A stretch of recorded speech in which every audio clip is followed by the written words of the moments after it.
Hello everyone. तो कैसे हो आप सब। मैं हूँ सोनी, आपकी जीएल स्टोरी टेलर और राइटर। बिना किसी देरी के आएंगे सीधा स्टोरी पे। फोर्स लव का पार्ट 98। पिछले पार्ट से सीधे आगे चलते हैं। ओके, हमें दिखाते हैं रिया को जो कि रोते हुए जाती है अपने रूम में और उसके पीछे पीछे पीछे उसके पापा और मम्मी भी। यार रिया जैसे रूम में जाती है उसकी माँ एकदम उसके पास आके कहती है, क्या हो गया है तुम लोगों को, कोई मुझे बताएगा चल क्या रहा है। और आप सुनो तो वो कौन थे जो आए थे और इतनी जल्दी चले गए। मैं उनके लिए कॉफ़ी लेने गई थी। और क्या बात हुई आप लोगों की, और वो रिया के बारे में कुछ क्यों पूछ रहे थे। यहाँ रिया के पापा कहते पागल हो गए हैं सबके सब, लेकिन मैं इस पागलपन में साथ नहीं दूंगा। रिश्ता मांगने आए थे वो तन्वी खन्ना और इसका रिश्ता करवाने की बात कर रहे थे। यहाँ उसकी माँ शॉक्ड, वो देखती है रिया को और कहती क्या क्या ये भी होता है। वो कहते बोल तो ऐसे रही हो जैसे तुम्हें कुछ पता ही नहीं है, तुमने ही बिगाड़ के रखा है सब, समझे तुम। वैसे मेरी भी गलती है इसमें, इसकी हर जिद मानी। आज तक जिस से पे उंगली रखी इसको सब दिलवाया मैंने, लेकिन इस बारी इसकी जिद जो है वो मैं पूरा नहीं करूँगा, समझा दो इसे अच्छे से। और वो वहाँ से बाहर चले जाते हैं। यहाँ उसकी माँ देखती है रिया को और उसके पास बैठ जाती है और रिया कहती है माँ अब जाइए प्लीज़, मुझे किसी से बात नहीं करनी। और हाँ याद रखना माँ, चाहे मुझे मरना पड़े लेकिन मैं उससे शादी ही करूँगी तो करूँगी। आप भी पापा को समझा दो, दोबारा नहीं लौटूंगी यहाँ। यहाँ उसकी माँ एकदम उसका फेस पकड़ के अपनी ओर करती है और कहती क्या क्या बात कर रही हो तुम, आज इतनी बड़ी हो गई हो क्या जो अपने पापा को ऐसे बोल रही हो, वो कल की आई लड़की के लिए। रिया कहती नहीं, भले ही वो कल की आई लड़की हो लेकिन माँ मेरी नस नस में उतर चुकी है। उसकी माँ कहती है और काव्या काव्या कहाँ गई, निकल गई तुम्हारे दिल से। और यहाँ रिया शॉक्ड, वो देखती है अपनी माँ को। उसकी माँ कहती है मुझे सब पता है कैसे तुम उसके लिए तड़प रही थी, मुझे फर्स्ट डे से पता है। और वो जब तुम ना उसकी शादी होने पे टूट चुकी थी तो तन्वी वो नाव थी क्या जिसने मेरी जान को डूबने से बचाया, बताओ। यार रिया कहती है माँ ये मेरा जुनून या पागलपन नहीं है, ये मेरी मोहब्बत है। वो मोहब्बत जिसने मुझे अंधेरे से निकाल के रोशनी दी, सिर्फ रोशनी।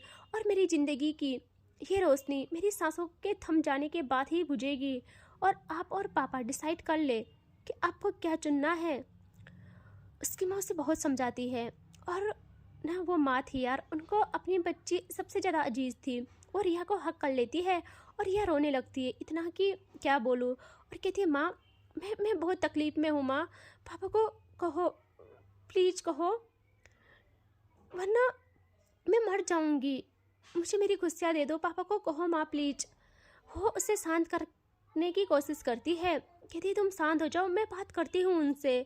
और अब हमें दिखाते हैं काव्या को जो कि ऑफिस से घर आने लगती है। उसे काम था बहुत ज़्यादा और वो लेट भी हो गई थी। यहाँ काव्या जल्दी से घर आने लगती है क्योंकि उसे रूही की याद आ रही थी। और वो घर पहुँच के हॉल में जाती है और कहीं इधर उधर नहीं देखती, स्पीड में जाने लगती है सीढ़ियों से ऊपर कि तभी एकदम उसके कदम रुक जाते हैं।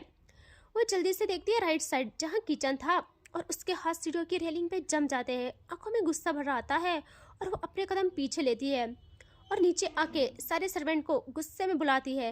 और 1 मिनट के अंदर सब उसके सामने नजरें झुकाए खड़े थे। यहाँ काव्य कहती है क्या बोला था मैंने तुम्हें, जाते जाते क्या बोला था मैंने तुम्हें। वो डर के कहते हैं मैम हमने बहुत रोका उनको, बट यहाँ काव्य कुछ और कहती। रूही हाथ में करची लेके आती है बाहर, साड़ी का पल्लू कमर में कसा हुआ था उसका हाय, और कहती है क्यों डांटा जा रहा है सबको। और काव्य दिखती है उसे और रूही के मासूम चेहरे पे वो प्यारा सा गुस्सा। क्या बोलूँ, काव्य के चेहरे के एक्सप्रेशन 1 सेकंड में बदल जाते हैं और रूही एकदम उनके पास आती है और कहती है आप लोग जाइए। वो लोग ना डर जाते हैं, डर के मारे जा ही नहीं रहे थे क्योंकि काव्या ने ऑर्डर नहीं दिया था ना, इसीलिए। यहाँ रूही घूरती है काव्या को और काव्या जल्दी से कहती है अरे जाओ ना, मैम ने क्या कहा है और इनके सामने मेरी कुछ नहीं चलने वाली, भाई इनके ऑर्डर्स मैं फॉलो करती हूँ। तो आप लोगों को तो करना ही पड़ेगा, जाओ जल्दी चले जाओ। और वो लोग ना चले जाते हैं और रूही एकदम नखरे दिखाते हुए किचन की ओर आ जाती है और काव्या जल्दी से अपना बैग फेंकती है सोफे में और उसके पीछे पीछे आके कहती है ये क्या बात है, एक तो गलती खुद करो, ऊपर से गुस्सा भी मुझे ही दिखाओ। रूही किचन में आती है और कहती क्या गलती की मैंने? काव्या कहती बोला था ना काम नहीं करना, यहाँ क्या कर रही हो आप? रूही कहती है मैंने भी बोला था 6 बजे तक घर होने चाहिए आप, टाइम देखो 8 बज गए हैं और मैंने 6 बजे तक आपकी सारी बात मानी और उसके बाद आपने नहीं मानी तो मैंने भी नहीं मानी। काव्या रूही के पास आके उसे पीछे से हक कर लेती है और कहती जुल्म कर रही हो आप मुझ पे, ऐसे करोगे तो फिर कैसे चलेगा? एक दिन ऑफिस गए और लेट हुए, एक दिन लेट आए तो ये कर रही हो, और अब जो मुझे हर मंथ गांव के चक्कर मारने पड़ेंगे, 1-2 दिन वहीं रहना पड़ेगा, फिर क्या करोगी आप? रूही जल्दी से पीछे मुड़ के काव्या की शर्ट ग्रैब करती है और कहती क्या मतलब गांव जाओगे? सोचना भी मत, समझे आप? आपको पता है ना अब भगवान की दया से पॉजिटिव रिजल्ट आएगा और आप चले जाओगे, हद है। काव्या कहती जान हमारे बच्चे के फ्यूचर के लिए ही तो हमें एक्स्ट्रा वर्क करना पड़ेगा, ज़्यादा पैसे ज़्यादा नाम। यार रूही कहती इतना नाम इतने पैसे कम नहीं है क्या, सब कुछ तो है हमारे पास। काव्या कहती है सब कुछ कहाँ है जान, मैं चाहती हूँ मेरे बच्चे को सारी चीज़ें मिले मुझसे भी ज़्यादा, और देखना जैसी मैं थी वो मुझसे भी ज़्यादा पावरफुल और दुनिया पे राज करने वाला बच्चा बनेगा। यहाँ रूही कहती है मुझे इतना तो पता है आपके जैसा ही होगा बच्चा हमारा, मेरी मासूमियत कहीं भी नज़र नहीं आएगी उस पर, बस लड़ना झगड़ना और दादागिरी दिखाना यही होगा, और छोड़ो मुझे। और वो काव्य के हाथों से अपने कमर को छुड़ा लेती है और कहती है छोड़ो मुझे, आपके लिए कितना प्यार से मैंने सूप बनाया था, मैं कितने टाइम बाद आप ऑफिस गए हो ये सोच रही थी कि आप कितने टाइम बाद ऑफिस गए हो, थक गए होंगे, और आप काव्य कहती है बट जान मैंने क्या किया? रूही रूठ के रूम में चली जाती है और काव्या जल्दी से सर्व करती है सूप को और रूम में ले आती है रूही के सामने, और रूही को मनाने के लिए कहती है जान खिला लो ना, भूख लगी है सच में। रूही कहती है जाओ ना गांव चले जाओ, वहाँ फैक्ट्री में खाना, ओके? और हाँ वहाँ तो आपकी त्रिशा है जो आपके लिए पागल बनी फिरती है, उसके हाथों से खाना, उसे बुलाना और उसके हाथों से खाना, ठीक है? यहाँ काव्या स्माइल करती है और कहती है हाय जेलेसी, कितनी प्यारी लग रही है मेरी बीवी इस अंदाज में। रूही कहती है चुप करो, बात मत करो मुझसे, और काव्या ना कान पकड़ के कभी रूही के पैरों को दबाने लगती है, कभी कुछ करती है उसे मनाने के लिए। हाय इनका प्यार इतना सच्चा था ना, इतना प्योर था ना, क्या बोलूँ। और अब हम आते हैं कुछ दिनों के बाद, जहाँ तन्वी को रिया मिलती ही नहीं, उसके पापा उसे बाहर जाने भी नहीं दे रहे थे और हर वक्त उसे परेशान कर रहे थे कि तू रिश्ता कर ले। और तन्वी यार उससे ना अब बर्दाश्त नहीं होता, उसके सब्र की हद हो गई थी आज, क्योंकि अब उसके पापा रिया को फ़ोन भी नहीं दे रहे थे। यार कोई इतना कैसे हो सकता है, होता है कभी कभी पेरेंट्स नहीं समझते, उनकी भी गलती नहीं है, ये रीत ही ऐसी है, एकदम सारी चीज़ें नहीं बदल सकती यार। और रिया और उसकी माँ बहुत कोशिश करते हैं बहुत, बट वो नहीं मानते। रिया खाना पीना भी छोड़ देती है, वो कहती है कि ठीक है मैं मर जाऊंगी तब सब सही होगा। और रात का टाइम था इस वक्त, और काव्या सोई थी, और तभी काव्या का फ़ोन रिंग होता है, वो जल्दी से उठाती है, लगभग 2 बज रहे थे। वो कॉल थी तन्वी की, और काव्या देखती है और ना उसके बाद वो अपनी रूही को देखती है, उसके सीने से लगी थी रूही और सोई थी, दोनों ने प्यार किया था। रूही के चेहरे पे दर्द और सुकून साथ में दिख रहा था और थकान भी। यहाँ काव्या उसका माथा चूमती है और कॉल उठाती है, वहाँ तन्वी कुछ कहती है और काव्या के चेहरे के एक्सप्रेशंस बदल जाते हैं। वो रूही को बहुत प्यार से अपने सीने से हटा के उसका सर तकिया में रखती है, उसे ब्लैंकेट से कवर करती है और जल्दी से उठ के अपने कपड़े पहनती है और सेकंड के हिसाब से रूम से बाहर। और अभी हमें कुछ पता नहीं था कि वो कहाँ गई है। हमें दिखाते हैं रात का सीन, रिया के घर के पास लगातार 5 ब्लैक कार्स रुकती है। ओ माय गॉड, फिर वही रिपीट होगा क्या?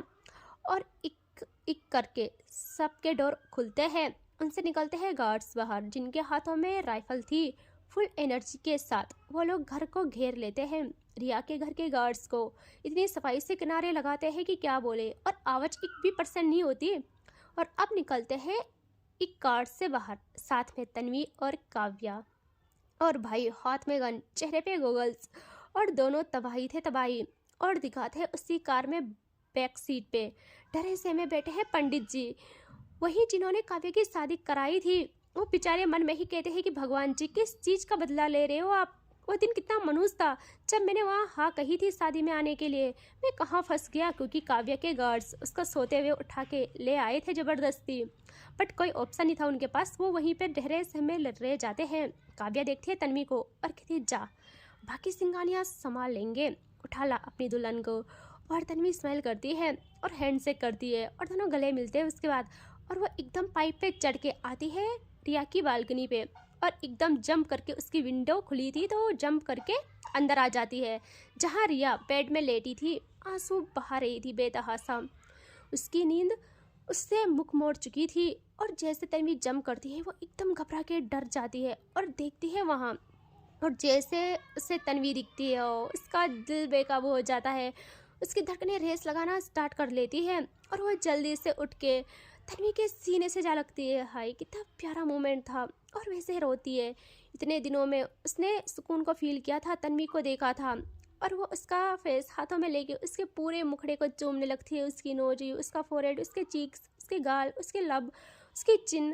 और वैसे ही रोती है। यहाँ तन्वी एकदम उसके लबों पे आके अपना प्यार धर देती है, उसे प्यार से चूमती है, उसके होठों से अपने इंतजार का बदला लेती है, अपनी तड़प का बदला लेती है। और फिर कुछ टाइम के बाद ब्रेक कर रिया कुछ कहती, तन्वी एकदम उसका हाथ पकड़ के कहती है चलो यहाँ से। और रिया के कदम रुक जाते हैं और तन्वी हैरान, वो मुड़ती है पीछे और कहती क्या क्या है ये सब, मैंने बोला चलो यहाँ से। और रिया कहती है कहाँ? तन्वी कहती है अपनी दुनिया में, जहाँ सिर्फ हम और मैं और तुम रहेंगे, समझे, कोई हमें अलग नहीं करेगा। मंडप रेडी है, पंडित जी साथ लाए हैं, हम शादी कर रहे हैं, चलो भाग के चलो यहाँ से मेरे साथ। यह चाहती हो जंग करूँ मैं तुम्हारे पापा के साथ, तो मैं उसके लिए भी तैयार हूँ। यहाँ रिया कहती है नहीं मैं नहीं जा सकती। और तन्वी के पैरों के नीचे से ज़मीन गायब। वो कहती है व्हाट, मैं बेवकूफ़ दिखती हूँ तुम्हें? अभी फालतू बकवास करने का या मजाक करने का टाइम नहीं है रिया, चलो यहाँ से। रिया की आंखें बरस पड़ती है, वो कहती नहीं जा सकती मैं, ये मजाक नहीं है, इस तरह मैं नहीं जा सकती, प्लीज़ मुझे माफ़ कर दो। तन्वी का माथा घूम जाता है, वो कहती है रिया तुम्हें क्या लगता है मैं ऐसे ही जाऊँगी? तुम ना आना चाहो तो भी मैं ज़बरदस्ती ले जाऊँगी, तुम जानती हो मैं कर जाऊँगी ये सब, उससे अच्छा है चुपचाप चलो यहाँ से। रिया अगेन रुक जाती है और कहती है समझो मेरी बात को, इस तरह नहीं जा सकते, पापा सहन नहीं कर पाएंगे। मैं वादा करती हूँ मैं तुम्हारे अलावा किसी को सोचूं भी तो मर जाऊँ, लेकिन इस तरह नहीं। पापा को दुनिया की नजरें खा जाएंगी। तन्वी प्लीज मैं इस तरह नहीं आ सकती। तन्वी कहती है और मेरा क्या, तुम्हारे पापा का दुख दिख रहा तुम्हें, और मेरा क्या? रिया कहती है वक्त ठीक कर देता है सब कुछ, मुझे भी पता है मैं मर जाऊंगी तुम्हारे बिन, लेकिन मेरे पापा मैं कैसे बताऊं तुम्हें। यहाँ तन्वी को गुस्सा आ जाता है, वो एकदम रिया को उसके बालों से पकड़ती है और कहती है वाओ ग्रेट, आज तुम्हें ये सब गलत लग रहा है, अपने पापा दिख रहे हैं। मैं ही बेवकूफ़ थी जो तुमको इस कदर चाहने लगी, बेवफा हो तुम। बोला ना सब वक्त सही कर जाता है, सब वक्त सही कर लेगा, घर वाले भी मान जाएंगे। तुम मेरे साथ चुपचाप चलो, मैं कह रही हूँ ना चुपचाप चलो यहाँ से, वरना मुझे और भी तरीके आते हैं रिया। और अब देखो रिया क्या कहती है, वो कहती है कि होने को बहुत कुछ हो जाएगा, किसी का कुछ नहीं जाएगा, इस खेल में मेरे सारे अपने मरेंगे, नजरें खा जाएंगी जमाने की, और रिश्तेदार सवाल करेंगे, कहेंगे ये कैसी बेमुरब्बत औलाद पाली गई, तुमसे एक लड़की तक नहीं संभाली गई। हम चाहते ही नहीं ये नौबत आए, बाप हमारा शर्मिंदगी से मर जाए, चाहे दे ताने या कहे बेगैरत बेहया ही सही। बाप से की गई वफा को तुम अगर बेवफाई समझो तो ठीक है, मैं तुम्हारी नज़रों में बेवफा ही सही। ओ भाई, और ये बात ना तन्वी के दिल पे लग जाती है कि मेरे से इतने वादे किए गए, मुझे पागल बनाया गया खुद के लिए, और आज इसे बाप की इज्जत प्यारी हो गई। और तन्वी एकदम रिया के बाल छोड़ लेती है और रिया हैरान। यहाँ तन्वी की आंखों में आग के साथ साथ आंसुओं का समुंदर भर जाता है, और वो फिर भी मुस्कुराती है और कहती है जा, छोड़ दिया तुझे, आज इसी वक्त छोड़ दिया। मेरा बाप मेरा ना हुआ, मेरा कोई अपना मेरा ना हुआ, तो तुझ पे क्या यकीन करूँ, क्या यकीन करती मैं, मेरी गलती है सब। और वो एकदम वहाँ से मुड़ती है कि उसी पल रिया बेहोश होकर ज़मीन पे जा गिरती है। और तन्वी देखती है पीछे और उसके पैरों से ज़मीन गायब, फुल्ली गायब। रिया के मुंह से झाग निकल पड़ता है और उसका नाजुक शरीर नीला पड़ने लगता है, क्योंकि उसने खुदकुशी सोच ली थी। उसने इतनी शिद्दत से तन्वी को आखिरी पलों में याद किया था कि वो आई, भगवान जी ने उसे भेजा, लेकिन रिया उसके साथ भी नहीं जा सकती थी, क्योंकि उसके पापा मानने का नाम नहीं ले रहे थे। और उन्होंने कह दिया था या तो हम या तो तन्वी, चुन लो।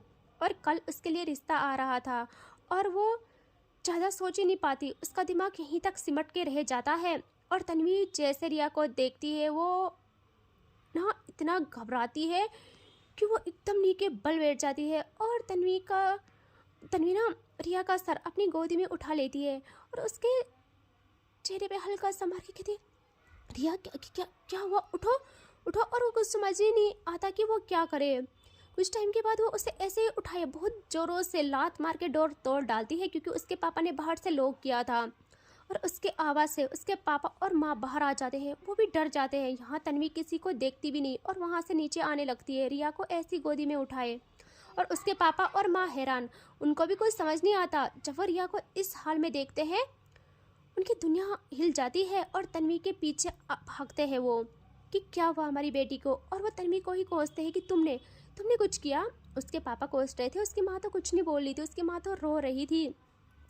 और उसके पापा कहते तुम यहाँ कैसे आई। तन्वी उनकी कुछ सुनती ही नहीं और बाहर आ जाती है। यहाँ काव्या की नज़र जैसे पड़ती है तन्वी पे, वो शॉक्ड कि क्या हुआ, कैसे हुआ, उसे कुछ समझ ही नहीं आता। तन्वी कहती है काव्या कार स्टार्ट कर। और काव्या जल्दी से कार स्टार्ट करती है और तन्वी रिया को बिठा के उसका सर अपनी गोदी में लेती है। और काव्या इतनी स्पीड से हॉस्पिटल ले जाने लगती है कि क्या बोलूँ। और तन्वी आंखों में आंसू लिए देखती है रिया को और उसका फेस पकड़े रोते हुए कहती है, देखो देखो उठ जाओ, मैं भी नहीं बोलूँगी तुम्हें बेवफा, मेरे साथ भागो, मैं ये भी नहीं बोलूँगी। तुम अपने पापा का कहा मान लो, वो जहाँ बोलते हैं शादी भी कर लो। यार कितना अजीब फीलिंग्स है ये, मैं नहीं रोक पा रही हूँ उसे। तुम मेरा कहा मत मानना, तुम अपने पापा का कहा मानना। यार कितनी अच्छी फीलिंग्स है ना, मतलब अपने महबूब को ये कहना। यार तन्वी कहती है हाँ मैं नहीं रोकूंगी तुम्हें, मैं रह लूँगी ऐसे ही, मैं तुम्हें नज़र भी नहीं आऊँगी, मैं किसी दूसरी जगह चली जाऊँगी, तुमसे बहुत दूर। मैं नहीं कहूँगी तुम्हें बेवफा या कुछ भी, प्लीज़ उठ जाओ, मैं मर जाऊँगी वरना मैं तुम्हें ऐसे नहीं देख सकती। मैं तुम्हें कुछ नहीं होने दूँगी, कुछ नहीं कहूँगी, तुम बस सही हो जाओ। और वो काव्या को कहती काव्या फास्ट यार प्लीज जल्दी। और काव्या अब रोकती है सीधे हॉस्पिटल में कार को अपने, और तन्वी उसे अगेन उठाए ले आती है अंदर। वो पागल हो गई थी और रिया के पापा और माँ रोते बिलखते वहाँ पहुँच जाते हैं और तन्वी रिया को ओटी रूम में भेज देती है। यहाँ तन्वी को काव्या हक करती है और कहती है शांत हो जाओ, सब ठीक होगा। तन्वी कहती है नहीं होगा यार सब ठीक, मेरे साथ कभी कुछ सही हुआ ही नहीं है बचपन से। मैं अपनी लाइफ की इकलौती खुशी को कैसे सोच सकती हूँ कि वो सही सलामत मुझे मिल जाए। मुझे कुछ भी नहीं मिला आज तक, ना माँ का प्यार, ना बाप का, और ना ही मेरा प्यार मिलेगा मुझे। मैं एक तोहमत हूँ खुद के लिए, एक श्राप हूँ, समझती हो तुम, एक श्राप हूँ मैं। और मैं ये रिया की लाइफ पे पढ़ने नहीं दूंगी। बस वो ठीक हो जाए, मुझे बस तसल्ली हो जाए कि वो ठीक है, मैं यहाँ से चली जाऊँगी। और वो पूरे 2 घंटे तक उस रूम के बाहर पागलों की तरह चक्कर काटने लगती है। यहाँ रिया की माँ का हाल रो रो के बेहाल हो गया था और उसके पापा ने उसकी माँ को हक करके संभाल रखा था। यहाँ जैसे ही ओटी रूम की लाइट्स बंद होती है तन्वी डोर से अंदर झांकने लगती है और डॉक्टर बाहर आते हैं। और तन्वी कहते क्या हुआ, बोलो बोलो क्या हुआ। वो उससे देखता ही रह जाता है। यहाँ तन्वी कहते मैंने कुछ पूछा है, कैसी है मेरी रिया, एक बार तुमसे जवाब नहीं दिया जाता, बोलो जल्दी। यहाँ काव्या तन्वी को शांत करती है और कहते हैं शांत हो जा। और वो कहते हैं बताइए डॉक्टर अब कैसी सिचुएशन है। वो कहते हैं देखिए सब ठीक है, अच्छा हुआ ज़्यादा टाइम नहीं रहा जहर शरीर में, वरना उनको होश आने में टाइम लग जाता या फिर कुछ और भी हो सकता था, लेकिन उनको होश आ जाएगा 2 घंटे तक। और अब जाके सबकी सांसों में सांस आती है। और जब रिया को होश आ जाता है डॉक्टर कहते हैं अब इनको होश आ गया है, आप मिल सकते हो। तो काव्या देखती है तन्वी को और रिया के पापा भी। उनको लगता है तन्वी अंदर जाएगी, बट तन्वी नहीं जाती। तन्वी नहीं जाती यार। तन्वी सीधे आती है रिया के पापा के पास। उसकी टोन में एक गरज थी। वो कहती है मैं जा रही हूँ उसकी लाइफ से दूर, बहुत दूर, दोबारा नहीं दिखूंगी उससे, कभी भी नहीं दिखूंगी। लेकिन याद रखना, अगर उसे कुछ तकलीफ हुई या फिर आपने जो लड़का उसके लिए चुना है मुझसे ज़्यादा प्यार ना कर पाए उसे, और उसे कुछ तकलीफ दी, तो मैं दुनिया तबाह कर दूंगी, आपकी भी और उस लड़के की भी, समझे आप? तो ना आप करिए, जो आपके मन में आता है वो करिए, ठीक है? मैं तो वहाँ उसे दुनिया से छीनने आई थी, लेकिन उसने अपना प्यार भुला के आपको चुना, अपना प्यार भुला दिया आपके खातिर, और मुझे जाने को कहा। चाहे तो वो रात के अंधेरे में भाग सकती थी, बट उसने आपका ख्याल किया। देखो, अपनी ज़िंदगी को त्यागने के लिए तैयार हो गई, क्योंकि आपने उसके पास कोई ऑप्शन नहीं छोड़ा था। लेकिन मैं उसकी ज़िंदगी टफ नहीं बनाऊंगी, उसे फैसला लेने में आसानी होगी। इसके लिए उसे बता देना कि मैं उसे ऐसे ही हाल में छोड़ के भाग गई थी वहाँ से, उसे मुझसे नफरत हो जाएगी, समझे आप? वो आपका कहा मान लेगी और आपके कहे हुए लड़के से शादी भी कर लेगी। और अब तन्वी देखती है काव्या को और कहती है चलो यहाँ से। काव्या कहती है लेकिन, तन्वी कहती है प्लीज़ चलो यहाँ से। और वो तो बस उसे देखती रह जाती है। और तन्वी वहाँ से कुछ कदम ही चली थी कि रिया के पापा की आवाज़ उसे रोक लेती है। वो कहते हैं अकेले जाओगी? और तन्वी के कदम रुक जाते हैं। वो अगेन कहते हैं क्या हुआ, अकेले जाओगी या अपनी दुल्हन को साथ ले जाओगी? शादी है ना तुम्हारी, पंडित जी भी साथ लाए हो, और मुहूर्त भी सुबह के 4 बजने वाले हैं, ब्रह्म मुहूर्त है। और वो देखती है पीछे, यहाँ उनके चेहरे पे एक स्माइल आ जाती है, आंखों में आंसू थे उनके भी, और कहते हैं मेरी बेटी को तुमसे ज़्यादा प्यार कोई नहीं कर सकता। और रही बात मेरी बेटी की, तो उसने अपनी बेटी होने का और प्रेमिका होने का दोनों का फ़र्ज अच्छे से निभाया है, तो अब हमारी बारी है अपना फ़र्ज निभाने की। और तन्वी की खुशी की सीमा नहीं रहती। वो कहते सच कह रहे हो आप? यहाँ वो कहते हैं हाँ, इससे पहले मैं इरादे बदल लूँ, जाओ ले जाओ अपनी दुल्हन को। और तन्वी कुछ नहीं सोचती है यार, और भागती है अंदर रूम की तरफ। और इसके आगे देखेंगे नेक्स्ट पार्ट में, ठीक है? Take care, bye bye.